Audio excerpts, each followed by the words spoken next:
Hello everyone, welcome back to my YouTube channel education hub BD. আজকের ভিডিওতে আপনাদের জন্য পে স্কেল নিয়ে অনেক বড় একটি নিউজ নিয়ে চলে এসেছি। 11ই জুন কি আমরা সত্যি সত্যি পে স্কেল নিয়ে বাস্তবায়ন রিলেটেড কোনো বড় নিউজ পেতে চলেছি? 11 জুন কি হতে চলেছে এবং পে স্কেল নিয়ে সর্বশেষ কি আপডেট রয়েছে সেটি জানতে হলে আমার ইউটিউব চ্যানেলে ভিডিওটি না টেনে একদম শেষ পর্যন্ত দেখবেন।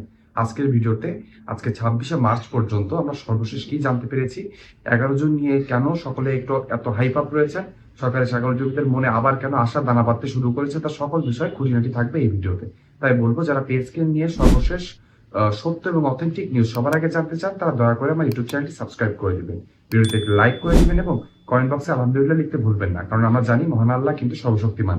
তিনি চাইলে পে স্কেলটি খুব তাড়াতাড়ি বাস্তবায়ন হতে পারে। এই জন্য কমেন্ট বক্সে আমরা সবাই আলহামদুলিল্লাহ লিখে যাবো। তাহলে চলুন দেরি না করে আমরা জেনে নিই আজকের ভিডিওর মেন অংশ। আমরা পে স্কেল নিয়ে এখন বর্তমান পরিস্থিতিটা জেনে নিব। বর্তমান পরিস্থিতিটি হচ্ছে যে পে স্কেল বাস্তবায়নে নিয়ে কিন্তু কোনো বড় আপডেট নতুন নির্বাচিত সরকারের কাছ থেকে আমরা পাচ্ছি না। হঠাৎ করে সকল কিছু থেমে গিয়েছে, এত স্থবিরতা আমাদের ভালো ঠেকছে না। আমরা মনে করেছিলাম নতুন আমাদের অন্তর্বর্তীকালীন সরকারই নবম পে স্কেলটি বাস্তবায়ন করে দিয়ে যাবে, কিন্তু শেষ দিকে এসে কিন্তু তারা আমাদেরকে হতাশ করেছেন। সকল কার্যক্রম শেষ করেও বাস্তবায়নটুকু করে দিয়ে যাননি। অন্যদিকে যে 40,000 কোটি টাকা রাখা হয়েছিল পে স্কেল বাস্তবায়নের জন্য, সেটা কিন্তু অন্য খাতে ব্যয় হয়ে গিয়েছে। আপনারা সকলে জানেন জ্বালানি তেলের ভর্তুকি, কৃষি ঋণ মওকুফ এবং ফ্যামিলি কার্ড কর্মসূচি বাস্তবায়নের জন্য 40,000 কোটি টাকা প্রায় 39,000 কোটি টাকাই খরচ হয়ে গিয়েছে।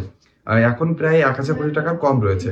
অন্যদিকে পে স্কেল যদি বাস্তবায়ন করতে হয়, তাহলে দেখা যাবে 1,00,000 কোটি টাকার কাছাকাছি খরচ হবে।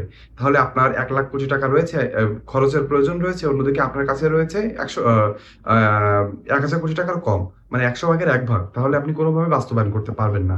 এটাই কিন্তু এখন বর্তমান অবস্থা। 11 জুন নিয়ে কেন সরকারি চাকরিজীবীরা মনে আশা পাচ্ছেন, সেটা আমাদেরকে জানিয়ে দিই। 11 জুন বৃহস্পতিবার, অর্থাৎ 2026 সালের 11 জুন বৃহস্পতিবার জাতীয় সংসদ বাজেট পেশ করা হবে। এই বাজেট হতে পারে প্রায় 9,00,000 কোটি টাকার কাছাকাছি। ঠিক শুনেছেন। এই অর্থাৎ 11 জুনে কিন্তু আমাদের যে অর্থমন্ত্রী রয়েছেন, তিনি আমাদের জাতীয় সংসদে আমাদের নতুন অর্থ বছরের বাজেটটি পেশ করবেন। সেখানে যেহেতু পে স্কেল অনেক বড় একটি অর্থের প্রয়োজন রয়েছে, সেখানে আমরা আশা করছি পে স্কেল নিয়ে একটি বড় আপডেট আমরা পেতে চলেছি। সেখানে যদি পে স্কেল নিয়ে উল্লেখ থাকে, তাহলে আমরা সরকারি চাকরিজীবীরা সুখবর পেতে চলেছি যে পে স্কেল বাস্তবায়ন হবে খুব তাড়াতাড়ি। অন্যদিকে যদি সেখানে পে স্কেল নিয়ে কোনো বিষয় যদি না ওঠে, তাহলে আমরা বুঝে নিব যে সরকারি চাকরিজীবীরা আবার ঠকেছেন। এজন্য এই 11 জুনটা খুবই ইম্পর্টেন্ট হয়ে আসছে সরকারি চাকরিজীবীর জীবনে। এজন্য এই 11 জুন রিলেটেড অনেক নিউজ আপনার সামনে আসছে। আমরা আশা করব অন্তর্বর্তীকালীন সরকার চলে যাওয়ার পরে যে কাজটুকু বাকি রেখে গিয়েছে বাস্তবায়নের কাজ, সেটা নতুন নির্বাচিত সরকার অবশ্যই বাস্তবায়ন করবে। আমাদের এখনো মনে রয়েছে নির্বাচনের আগে আমাদের এখন বর্তমান প্রধানমন্ত্রী জনাব তারেক রহমান কিন্তু স্পষ্টভাবে বলেছিলেন যে তিনি যথাসময়ে পে স্কেল বাস্তবায়ন করবে। বাংলাদেশে চরম মূল্যস্ফীতির পর্যায়ে চলছে, বিশেষ করে জ্বালানি তেল না পাওয়ার কারণে এবং সামনে জ্বালানি তেলের দাম বেড়ে যাবে এমন একটি ভবিষ্যৎবাণীর কারণে কিন্তু দেখা গিয়েছে অলরেডি জিনিসপত্রের দাম বাড়া শুরু করেছে। এমনি দেশে মূল্যস্ফীতি চরমে রয়েছে, তার উপরে এখন যদি জিনিসপত্রের দাম বাড়তে থাকে, তাহলে কিন্তু বাজার লাগামহীন হয়ে যাবে। তখন সরকারি চাকরিজীবীরা এই অল্প অর্থ দিয়ে কোনোভাবে বাঁচতে পারবে না। বিশেষ করে 11 থেকে 20তম গ্রেডের সরকারি কর্মচারীরা যে কত অসহায় হয়ে রয়েছেন, সেটা শুধু তারাই জানেন। বেশিরভাগ সরকারি চাকরিজীবীরা এখন ঋণগ্রস্ত হয়ে গিয়েছেন, বিশেষ করে যারা সৎ পথে ইনকাম করে চলেন। আপনি শুনলেই জানতে পারবেন তাদের মনের আর্তনাদ শুধু সরকারি চাকরিজীবীরাই জানে। আমি যেমন একটা সরকারি চাকরিজীবী, আমি জানি যে আমার পরিবারকে নিয়ে আমি কিভাবে কত অর্থ কষ্টে চলি। মাসের 15 দিন শেষ না হতেই আমাদের টাকা শেষ হয়ে যায়, তারপরে আমরা ধার দেনা ঋণ করে চলতে হয়। আমরা আশা করব নতুন নির্বাচিত সরকার অবশ্যই পে স্কেল বাস্তবায়নের দিকে ঝুঁকবেন, কেননা তারা এই অর্থটুকু অন্য জায়গায় খরচ করেছেন। পরবর্তী অর্থ বছরে আশা করব সেই অর্থটুকু, অর্থাৎ যে অর্থটুকু খরচ করা হয়েছে সেই অর্থটুকু এনে এবং যতটুকু প্রয়োজন ততটুকু দিয়ে আংশিকভাবে হলেও যেন পে স্কেল বাস্তবায়ন করা হয়। পে স্কেল বাস্তবায়ন কেন পে স্কেল বাস্তবায়ন কেন আরো পিছিয়ে যেতে পারে, অর্থাৎ পরের অর্থ বছর অর্থাৎ জুলাই থেকেও কেন বাস্তবায়ন না হতে পারে, তার কারণ কয়েকটি উল্লেখ করা হয়েছে। যেমন সরকারের অগ্রাধিকার দিচ্ছেন নতুন রাজনৈতিক প্রেক্ষাপটে যে বিষয়ে গুরুত্ব পাচ্ছে, সেটি হলো দারিদ্র বিমোচন, একটি হলো কর্মসংস্থান সৃষ্টি, একটি হলো মানব সম্পদ উন্নয়ন, আর একটি হলো মূল্যস্ফীতি নিয়ন্ত্রণ। এই 4টি স্তম্ভের উপরে তারা বেশি এমফাসাইজ করছেন। এই জন্য দেখা যাচ্ছে পে স্কেলের কার্যক্রম কিন্তু পিছিয়েও যেতে পারে। আমরা আশা করবো 11 জুনে আমরা খুব একটি ভালো নিউজ শুনতে যাচ্ছি। 11 জুনে সরকারি চাকরিজীবীরা পে স্কেল নিয়ে একটি রোড ম্যাপ পেতে চলেছেন।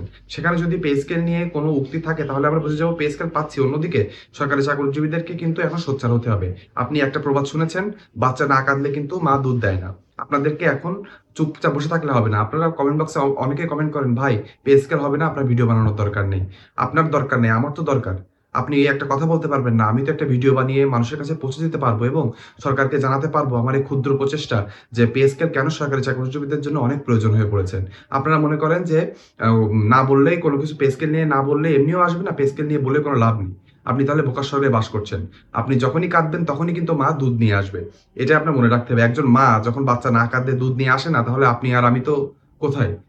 আমরা একজন সরকারের কর্মকর্তা কর্মচারী। এজন্য আপনাদেরকে অবশ্যই পে স্কেল নিয়ে সোচ্চার হতে হবে।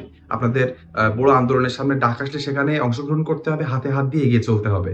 না হলে পে স্কেল কিন্তু কোনোভাবে বাস্তবায়ন সম্ভব হবে না। আমরা আশা করব পে স্কেল নিয়ে খুব তাড়াতাড়ি আমরা একটি আ ইতিবাচক নিউজ শুনবো। তার অপেক্ষায় রইলাম। আপনারাও অপেক্ষায় থাকুন। পে স্কেল রিলেটেড যেকোনো নিউজ, সত্য নিউজ সেটি জানতে আমার ইউটিউব চ্যানেলটি সাবস্ক্রাইব করতে হবে। ভিডিওটিতে একটি লাইক করে দিবেন এবং কমেন্ট বক্সে আপনার যৌক্তিক মন্তব্য লিখতে ভুলবেন না।